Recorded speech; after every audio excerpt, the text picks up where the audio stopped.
Before we get in the video, could everyone please subscribe to my HOA Karen Tales channel? Thank you so much. Imagine coming home one day to find that your backyard shed, your personal space, has been taken over by your nosy neighbor, Karen. Not only has she broken in, but she's treating it like her own private storage unit, stuffing it with boxes of who knows what. When confronted, she acts like it's no big deal, but don't worry, I had the perfect revenge. 1,000 lifelike rubber snakes. And the way she reacted? Oh, you're gonna love this. It all started when I noticed something strange in my backyard. I was taking out the trash when I glanced at my shed and realized the padlock was missing. That was odd because I always kept it locked. Suspicious. I walked over and carefully pulled open the door. My stomach dropped. The inside of my shed, my personal storage space, looked nothing like I had left it. Instead of my neatly organized tools and supplies, the place was crammed with random junk. Stacks of plastic bins labeled with someone else's handwriting were piled against the walls. A folding table, an old baby crib, even a bunch of dusty holiday decorations that definitely weren't mine. I stepped inside, pulling a lid off one of the bins. Inside, I found Christmas ornaments wrapped in newspaper. On the top was a sticky note scribbled in marker, "Property of Karen." My blood started to boil. Karen, of course, it was Karen.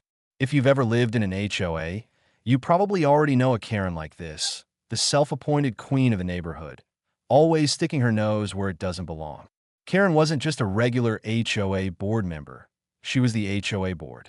The kind of woman who thought the rules didn't apply to her, only to everyone else. She made people's lives miserable over the pettiest infractions. Your grass is half an inch too long. Expect a fine. Left your trash bins out an hour late? Get ready for a strongly worded letter. And yet here she was, breaking into my property and using it as her personal storage locker. I slammed the bin shut and marched straight to Karen's house. She lived just down the street in a pristine 2-story home with an obnoxiously perfect lawn. The moment she opened the door, she gave me that fake tight-lipped smile. "Oh, hello there. What can I do for you?" Like she didn't already know. I didn't waste time with pleasantries. "Karen, why is your stuff in my shed?" Her expression didn't change, but I caught the brief flicker of guilt in her eyes before she waved a dismissive hand. "Oh, that. Well, I noticed your shed was just sitting there, not being used to its full potential, and you know the HOA has the right to repurpose underutilized spaces for the good of the community." "Istede her, dumbfounded." "Excuse me? That shed is on my private property. You had no right to go in there, let alone store your stuff." Karen let out a dramatic sigh, as if I was the unreasonable one. "Look, it's just temporary. I needed somewhere to put a few things while I reorganized my garage, and you weren't even using it properly. Honestly, you should be thanking me for making better use of the space."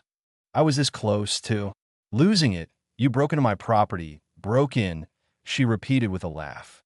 "Oh, don't be so dramatic. The door wasn't even locked. That was a lie, and we both knew it. She must have removed my lock and conveniently forgotten to replace it. I want it gone now." My voice was tight with barely restrained fury. Karen just rolled her eyes. "I'll get around to it when I have time. No need to make a big fuss." The anger bubbling in my chest was threatening to spill over, but I knew arguing with Karen wasn't going to work. She had a way of twisting things, making herself the victim no matter how wrong she was. So I tried the next logical step. I took it up with the HOA board. Big mistake. At the next HOA meeting, I presented my case. I showed pictures of my shed, proof that Karen had trespassed and was using my property without permission. I expected them to immediately shut her down. Instead, the board, which Karen practically controlled, sided with her. Technically, one of them said, if a structure isn't officially registered with the HOA, it can be designated for community use. My jaw nearly hit the floor. It's my shed. It's been on my property for years. Well, according to our records, you never filled out a formal shed registration. Another board member chimed in. So technically, it's in a gray area. They were actually letting her get away with this. Karen sat there, smug as ever, acting like she had just won a great victory. She even had the audacity to smile at me across the room, as if daring me to do something about it. That's when I decided if she wanted to use my shed, She was going to get the full experience. I wasn't just going to take this lying down. I was going to get even, and I knew exactly how to do it. A few months earlier, I had overheard Karen ranting at an HOA meeting about how much she hated snakes. Just a tiny garden snake in someone's yard had sent her into a full-blown meltdown. She was terrified of them. So if she wanted to invade my space, I was going to make sure it was a space she'd never want to step foot in again. I started planning. First, I did some research. Where could I get my hands on a large number of rubber snakes? Turns out, the internet is a beautiful place. Within a few clicks, I had ordered 1,000 of the most realistic, terrifying-looking rubber snakes available. Some were small, some were huge, but they all looked convincingly lifelike. A few even had little motors in them to make them move. I grinned to myself. This was going to be perfect. The next step, setting the trap. Late one evening, after Karen had gone to bed, I got to work. One by one, I filled the shed with snakes on the shelves, in the bins, and hanging from the ceiling. I even rigged a few so that when the door opened, they would fall from above. But the piece de resistance was a small Bluetooth speaker hidden in the corner, programmed to play hissing sounds when it detected movement. By the time I was finished, the shed looked like something straight out of an Indiana Jones movie, a total nightmare for anyone. I was afraid of snakes, and then I waited. Karen was going to come back. She was going to waltz right into my shed, expecting to dump more of her junk in there. But instead, she was about to walk into her worst nightmare. The moment I set my plan in motion, I knew this was going to be one for the history books. Karen had gotten away with far too much, and if the HOA wasn't going to hold her accountable, I would. The goal was simple: make her regret ever stepping foot in my shed. And what better way than playing on her deepest fear? I could still hear her shrill voice from that HOA meeting months ago when she saw a harmless garden snake in someone's yard. She had gone into full meltdown mode, demanding immediate action, screaming about how the neighborhood was becoming infested and that something needed to be done. That was the moment I realized she wasn't just scared of snakes. She was terrified of them. So I got to work. First, I needed the snakes. A normal prank might involve a dozen or so, but I wasn't aiming for mildly annoying. I was going for legendary. After some research, I found a website that specialized in hyper-realistic rubber snakes.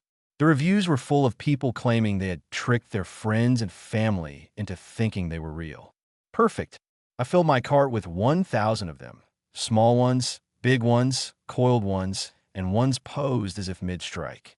A few even came with tiny motors that made them twitch and slither when touched. I nearly laughed out loud, just imagining Karen's reaction when the boxes arrived. A few days later, I felt like a kid on Christmas morning. Opening them was almost surreal. Piles upon piles of coiled, scaly rubber reptiles spilling onto my living room floor. I tested a few of the motorized ones, watching as they jerked and wiggled in an eerily lifelike manner. Oh, this was going to be so good. Next, I needed to set the scene. Under cover of night, I carried the boxes out to the shed and got to work. Every inch of space was utilized. I draped snakes over the shelves, tucked them inside the storage bins Karen had left behind, and arranged them in such a way that no matter where she looked, she'd see them. But I didn't stop there. I rigged several of them to be triggered. Some were carefully balanced so they'd fall from above the moment she opened the door. Others were tied to fishing line, ready to slither toward her feet when disturbed. The final touch, a Bluetooth speaker tucked behind a shelf, programmed to play low. Menacing hissing sounds the second motion was detected. By the time I was finished, the shed had been transformed into the ultimate snake-infested nightmare. And then I waited. It didn't take long. The next morning, as I sipped my coffee, I spotted Karen strutting down the sidewalk toward my yard. Even from a distance, I could see she was on a mission, probably coming to dump more of her unwanted junk in my shed. I barely contained my excitement as she reached the door. With a dramatic huff, she yanked it open. The moment she stepped in, the motion sensor triggered, the speaker hissed. Karen froze. I could almost hear her brain short-circuiting. Then, BM, one of the snakes, perfectly rigged above the doorway, dropped onto her shoulder. Karen's scream was the kind that belonged in a horror movie. She thrashed, smacking at herself, flinging the rubber snake onto the floor. But that was just the beginning. As she stumbled backward, She knocked into one of the shelves, sending dozens of coiled snakes tumbling toward her. She screamed again, completely losing it as she turned to flee. But that was when the fishing line trick came into play. As she scrambled for the exit, her foot kicked a loose rubber snake. Thanks to the carefully rigged fishing line, it slithered toward her at just the right moment. Karen launched herself out of the shed with a banshee-like wail, tripping over her own feet and falling flat onto the grass. I swear, for a split second, time slowed down. There she was on her hands and knees, hair disheveled, eyes wide with sheer terror, surrounded by a sea of rubber snakes. She started crawling, clawing at the ground, as if she were escaping some kind of death trap. The best part? The entire neighborhood was watching. Several of my neighbors had been outside when Karen's meltdown began, and now a small crowd had gathered. Some were stifling laughter. Others weren't even trying to hide their amusement. Even the HOA president, who had clearly come over to check on the commotion, had a hand over her mouth, barely containing a chuckle. Karen, of course, was furious. The moment she realized the snakes weren't real, her embarrassment transformed into rage. She got to her feet, shaking with fury, and pointed a trembling finger at me. "You did this." I shrugged, feigning innocence. "Oh, I was just utilizing my shed the way I see fit, just like you said, Karen." Her face turned an impressive shade of red. "This is harassment. I'll have you fined. I'll have you kicked out of the HOA." The HOA president finally stepped forward, clearing her throat. "Actually, Karen, after reviewing the situation, it's you who violated property rights." She glanced at me. "We've decided that the shed is, in fact, private property. You had no right to use it without permission." I could have kissed that woman. Karen sputtered, looking from me to the board, realizing that somehow, against all odds, she had lost. And just to add insult to injury, another HOA member chimed in. "Also, you might want to check your mailbox. There's a fine for unauthorized use of another resident's property." Her jaw dropped. "You're finding me?" The president gave a small, satisfied nod. "Rules are rules." Karen stormed off, muttering something about getting a lawyer. But we all knew the truth. She had been completely, utterly humiliated. As the crowd dispersed, one of my neighbors clapped me on the back, grinning. That, he said, was the greatest thing I've ever seen. I just smiled, glancing back at my shed, now completely free of Karen's presence. Victory had never felt so sweet, better than I could have imagined. The moment she stepped into the shed, her entire world turned upside down. The second her foot crossed the threshold, the hidden Bluetooth speaker activated, releasing a low, sinister hissing sound that echoed off the shed walls. She froze instantly. I could almost see her brain trying to process what was happening, her breath catching in her throat. Then, just as she tilted her head up, a rubber snake, perfectly balanced above the doorway, tumbled down onto her shoulder. Her scream split the air, a high-pitched, glass-shattering wail that sent birds flying from the trees. She spun in wild panic, flailing at her own body, smacking the snake away so hard it ricocheted off the wall. But in her frantic movements, she knocked into one of the shelves, triggering an avalanche. Dozens of snakes, coiled, twisted, and arranged in the most lifelike ways possible, came cascading down, raining upon her like a biblical plague. Some bounced harmlessly off her arms and shoulders, but to Karen, already deep in the throes of hysteria, it didn't matter. As far as she was concerned, she had just walked into the nesting ground of Satan himself. She let out another shriek, stumbling backward, eyes darting wildly around the shed. The problem was there was nowhere to run. Everywhere she turned, there were more snakes. Some were draped over her storage bins. Some hung from the ceiling like they had slithered down just to greet her personally. And worst of all, the ones on the ground. Her foot bumped into one, a motorized one I had carefully rigged to start twitching when disturbed. It lurched forward an inch. That was it. That was the final straw. Karen launched herself out of the shed like she had been shot from a cannon, arms flailing wildly, her entire body contorted in sheer fight or flight terror. But in her panic, she miscalculated her footing. One of the fallen rubber snakes caught around her ankle. She tripped hard and went face first into the grass. For a split second, there was absolute silence. Then she let out an unholy screech, scrambling up onto all fours, her hands clawing at the ground as if the grass itself had turned against her.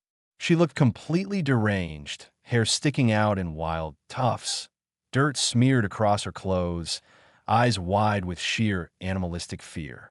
And that was when she saw it, another snake right in front of her face. Karen screamed so loudly that my neighbor's dog started barking in response.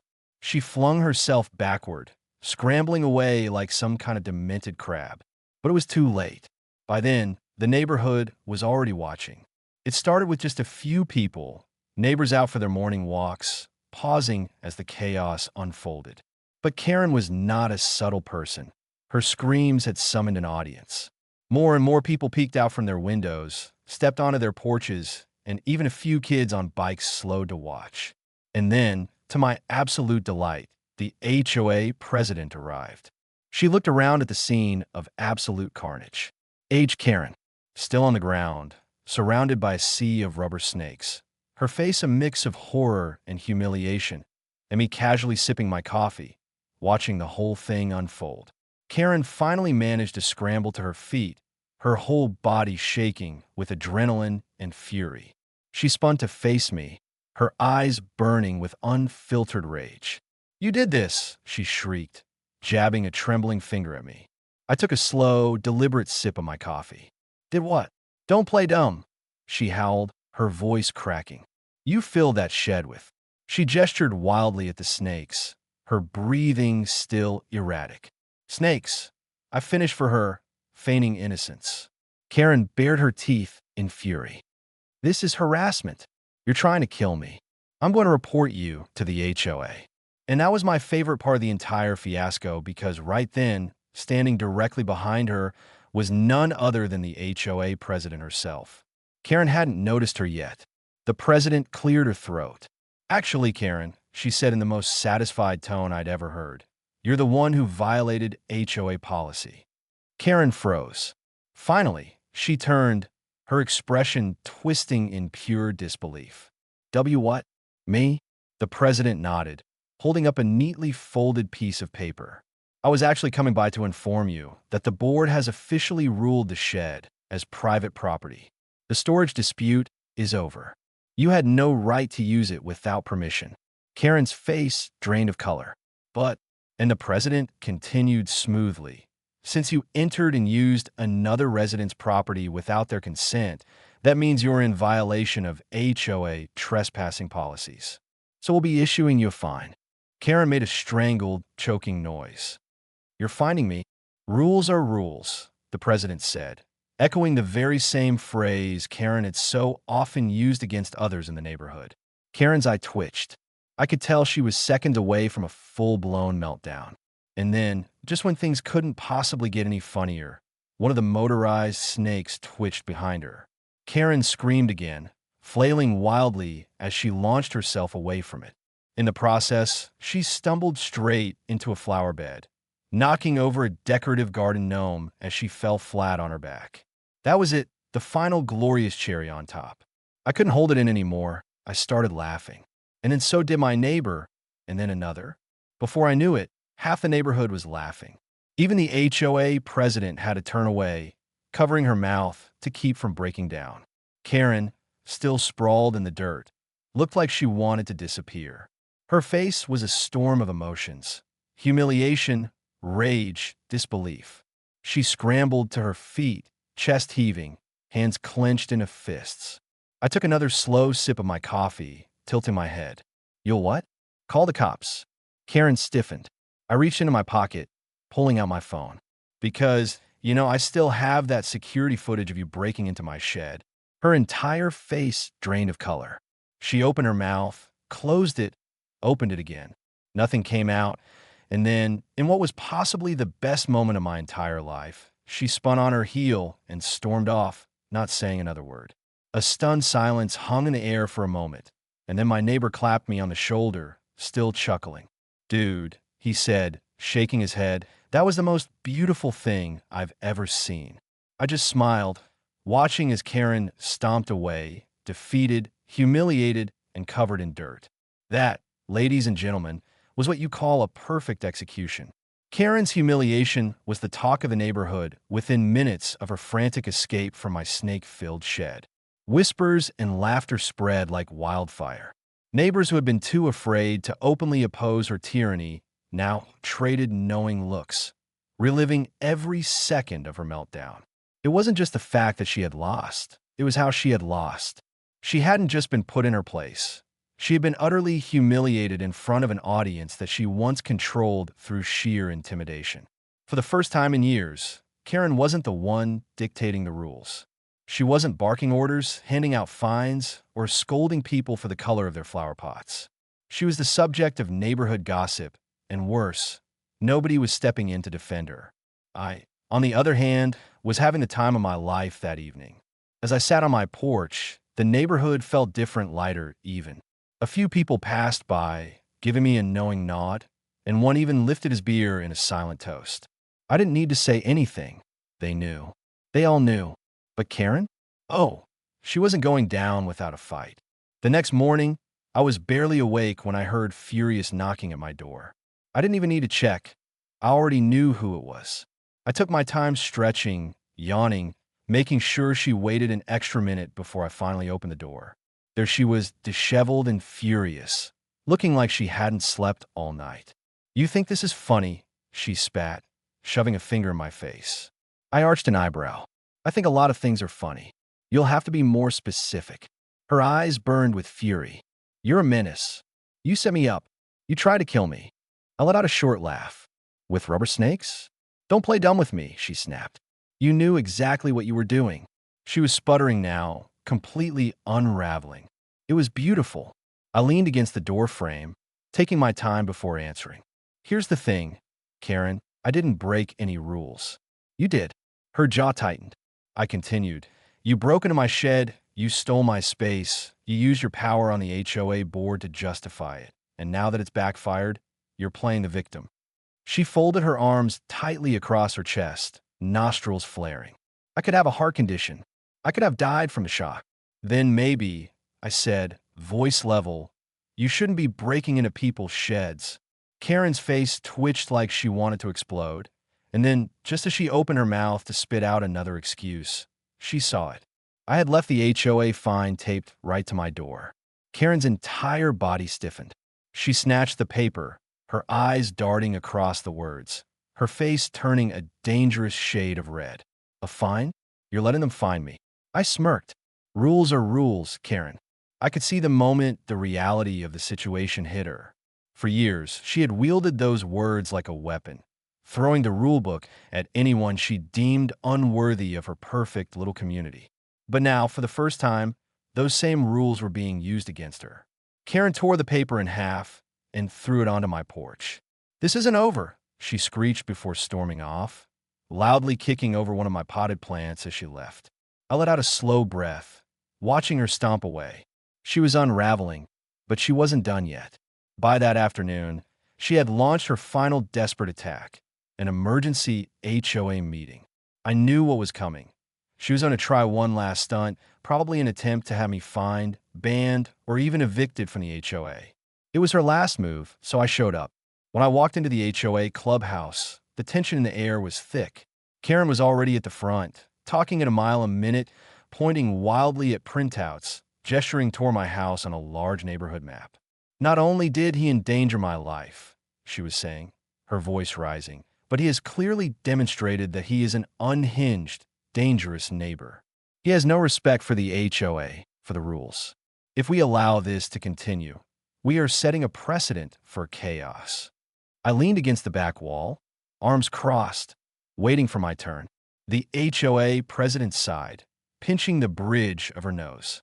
"Karen, let's just—" "I want him fined," she screeched, slamming a list of violations onto the table. I tilted my head. "Violations?" Karen spun to me, eyes wild. "That's right. You have broken the rules, too. Do you even have a permit for your shed? Do you?" I took a slow step forward. "Actually, I do." Karen blinked. I pulled out a folder, and then, in front of the entire HOA, I dropped it onto the table. Karen hesitated, then snatched it up. She started flipping through it, her breathing turning shallow. Inside was every single permit, approval, and registration document for my shed, dated, stamped, perfectly in order. Karen's hands started shaking. I smiled. See, after our last HOA meeting, I decided to double-check my paperwork. Turns out my shed was fully registered since the day I moved in. Karen's face drained of color. The HOA president took the file, flipping through it before nodding. Well, that's settled then. No by las chins. Karen stumbled over her words. But he, I added, since I have security footage of you breaking into my shed, if we're talking about violations, shouldn't we discuss trespassing laws? Karen's mouth opened, then closed. A heavy silence filled the room. The HOA president sighed. Karen, I think we've had enough drama for 1 week. I suggest you pay your fine and move on. And just like that, it was over. Karen stormed out of the meeting, defeated, humiliated, and stripped of her power. The moment the door slammed behind her, one of the board members laughed, another gave me a nod of approval. That night I went home, poured myself a drink, and sat on my porch watching the neighborhood. The storm had passed. Karen wasn't banished. Not yet anyway, but she was finished. She didn't hold power anymore. She wouldn't be terrorizing anyone with bogus fines or ridiculous demands. For the first time in a long time, the neighborhood belonged to the people again. And as I looked over at my shed, now completely snake-free, I smiled. I had won. The fallout from Karen's defeat rippled through the neighborhood like an unstoppable wave. It wasn't just that she had lost her battle over my shed. It was that she had lost her grip on the community. For 4 years, she had ruled through intimidation, wielding HOA regulations like a personal weapon. But now, people saw her for what she truly was, a bully who had finally been put in her place. The best part? She knew it too. For the first time in recent memory, Karen was quiet. No more HOA notices stuffed into people's mailboxes. No more condescending emails about lawn maintenance. No more petty complaints about trash, cans left out 5 minutes past collection time. It was like someone had defanged her, and the neighborhood thrived in her silence. People started relaxing more, chatting openly in their yards without fear of her suddenly materializing to scold them about property guidelines. Kids rode their bikes freely without being told to keep it down. It was glorious. Of course, Karen wasn't one to disappear completely. She still glared daggers at me whenever she passed by, but she never said a word. I could see the burning humiliation in her eyes, the lingering bitterness of her defeat. But there was nothing she could do. She had lost permanently. To make things even better, the HOA board quietly began making changes. Karen's closest allies, the board members who had let her get away with so much, suddenly found themselves less welcome. A couple of them resigned within weeks, and more reasonable people took their places. The rules became fairer, the fines less ridiculous, and for the first time, residents actually had a say in how things were run. The best part, though, was the sheer poetic justice of it all. One evening, a few weeks after Karen's public meltdown, I received a message from one of my neighbors. "Go check out Karen's house," it read. Curious, I stepped outside and strolled down the sidewalk, keeping my distance but angling myself just enough to get a clear view of her yard. And there it was, an HOA violation notice right there, pinned to her front door. I nearly died laughing. Karen, the woman who had spent years handing out fines like candy, had finally received one herself. Apparently, her hedges were too tall, an infraction she had fined countless others for in the past. It was deliciously ironic, and the best part?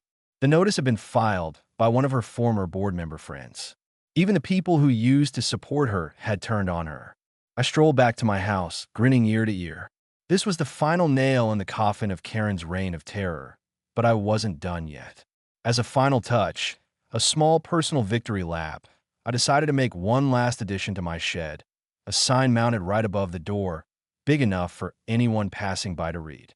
It said, "Warning, snake storage facility. Enter at your own risk."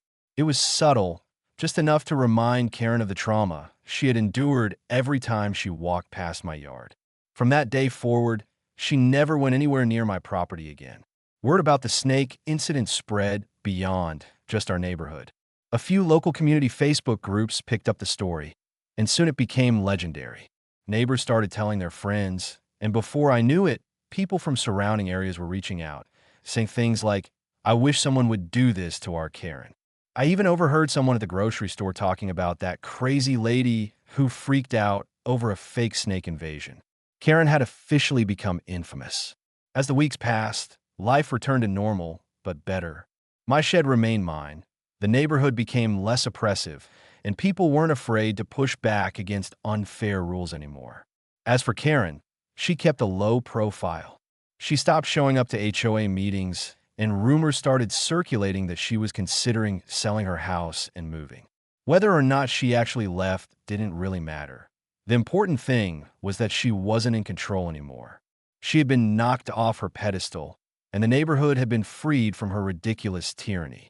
One evening, as I was sitting on my porch enjoying a well-earned drink, my next-door neighbor strolled over, chuckling. "I still can't believe you actually did that," he said, shaking his head. "1,000 rubber snakes?